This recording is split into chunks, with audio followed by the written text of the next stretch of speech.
Welcome to Dexport, your go-to channel for exclusive insights and stories from the world of sports. Join us as we delve deep into the lives and achievements of remarkable athletes, uncovering their journeys to greatness.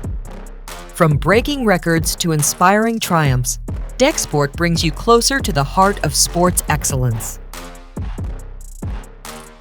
Today, we explore the remarkable journey of Lamine Yamal, the youngest player in Euro history and a rising star in Spanish football. From his early days at Barcelona's famed academy to making history on the international stage, Yamal's story is one of perseverance, talent, and unwavering determination. Join us as we uncover how this young prodigy defied expectations and became a pivotal figure in both club and country. Lamine Yamal is the youngest player in Euro history. The Spanish national team midfielder took the field at the age of 16 years, 11 months, and 3 days. The previous record was held by Kacper Kozłowski of the Polish national team, who played at 17 years, 8 months, and 1 day, incidentally, against Spain. This record stood for only one tournament. Kozłowski set it at Euro 2020. But Yamal didn't stop at just one achievement. His assist in the match against Croatia also made him the youngest footballer to provide an assist. Throughout his career, the midfielder has been setting records, all beginning with the youngest. The list is already impressive. At this Euro, he added 2 more records. It's quite possible that he will add another, becoming the youngest goal scorer in the tournament's history. Yamal is a prodigy who rose through all the ranks of Barcelona's academy. His father is Moroccan, his mother is from Equatorial Guinea, but he was born in Spain, where his grandmother had moved the family many years ago. Lamine's parents separated when he was just 3, and he stayed with his mother. She met local footballer Inocente Diaz, who played a key role in Yamal's path to football. It was Diaz who insisted that the boy be sent to the La Torreta football school. Diaz was confident that one day Barcelona would sign Lamine, something he constantly told his father, who didn't believe it. But Diaz was right. The story turned out to be quite cinematic. One of the academy scouts saw Yamal from the stands, was charmed by the boy's talent, and decided he should be in Barcelona. Lamine was 7 years old. Initially, he traveled to training by taxi provided by the academy, and on weekends his mother drove him to matches. When Yamal stayed with his father, one of the coaches would pick him up for training because his dad didn't have a car.by age 13. Yamal was already among the best players in the U16 team because he stood out with his technical skills even among older players. Coaches noted that Lamine had not only innate talent, allowing him to leapfrog through teams with ease, but also a football intellect beyond his years.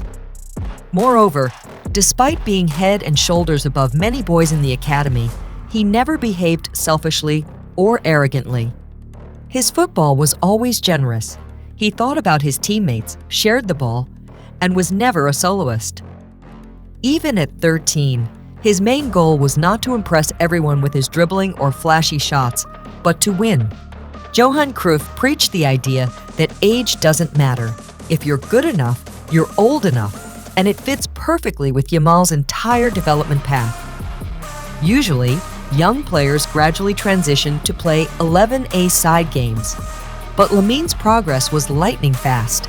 Coaches knew they were taking a risk by moving him up so quickly, but keeping him in age-appropriate teams was just plain silly. At 15, he was already playing for the U19 team in the Youth Champions League and caught Xavi's attention. By early 2023, it was clear that the young prodigy's debut for the senior Barcelona team was only a matter of time. In the spring, Yamal was first named to the squad for a match against Atletico. Everyone called up has a chance to play. Xavi explained his choice. Yamal can help us, despite his young age. He has talent, he is young and strong. As a player, Lamine can mark a new era at the club, becoming an important footballer for Barcelona. He is fearless. He is different. He has innate talent. He performed brilliantly in training, and I thought it best to include him in the squad. Yamal didn't take the field in that match, but was named to the squad twice more, remaining on the bench. In the 32nd round, when Barcelona hosted Betis, Xavi decided to give the 15-year-old a chance. In the 83rd minute, with the score already 4-0, Yamal came on as a substitute, becoming the youngest debutant in Barcelona's history. That match had no tournament significance, but was very important for the young footballer. The few minutes he spent in the game were a reward for all his hard work, perseverance, and self-discipline. When I stepped onto the field, my ears popped. I couldn't hear anything, Yamal recalled. It lasted only a minute, but my legs were like jelly, as if an eternity had passed. He didn't play again that season. His next appearance was in a preseason match against Tottenham. Xavi sent him on in the 75th minute, with Barcelona trailing 1-2. The game miraculously transformed. Yamal surged forward, weaving between opponents and finding opportunities to break through the defense that had stymied Barcelona's players, provided an assist, and then participated in another goal. The 16-year-old handled the game with the ease of an experienced footballer, completely turning it around. Wow!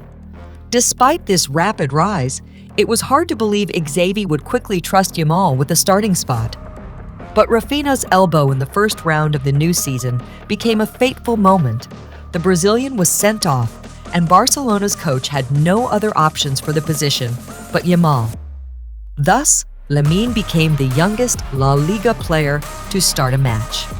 A week later, he became the youngest player to provide an assist. Yamal modestly commented on his early inclusion in Barcelona's starting lineup. "I will seize every opportunity the coach gives me. I'm not afraid. I tried to play football, and it's what I do best." A month later, Yamal was called up to the Spanish national team. Although fans worried it might be a rash move by the coach, the player was young. Wouldn't he have injury problems due to such a rapid rise to the club's first team and the senior national team? But Luis de la Fuente was eager to bring Yamal into the team.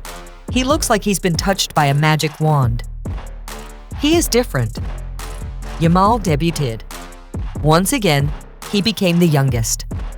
And it became clear to everyone that this guy simply had to be in the national team starting lineup. Last season, Yamal played over 2,000 minutes for Barcelona and the national team, scored 8 goals, and provided 4 assists. He is one of the best in the world in his position, and expectations for him will only grow. Yamal was compared to Messi when he was still a child. But former Spanish national team player Fernando Llorente believes the boy cannot be compared to anyone. Even Messi wasn't at this level at that age. Lamine Yamal does extraordinary things. In Barcelona, there are concerns that the young player might get a big head from his success, catch the star disease, and waste his talent. The club decided that Yamal must live the life of an ordinary person, play ping pong with friends, watch series, study, do homework, and write explanations if he misses classes. It's so serious that Yamal arrived at the Euros with a stack of notebooks and homework because the school year wasn't over yet. Thank you for watching this episode of Dexport. Stay tuned for more inspiring stories and in-depth analyses from the world of sports. Don't forget to like, subscribe, and hit the notification bell to never miss an update. Until next time, keep chasing your dreams and pushing the boundaries of what's possible, just like Lamine Yamal.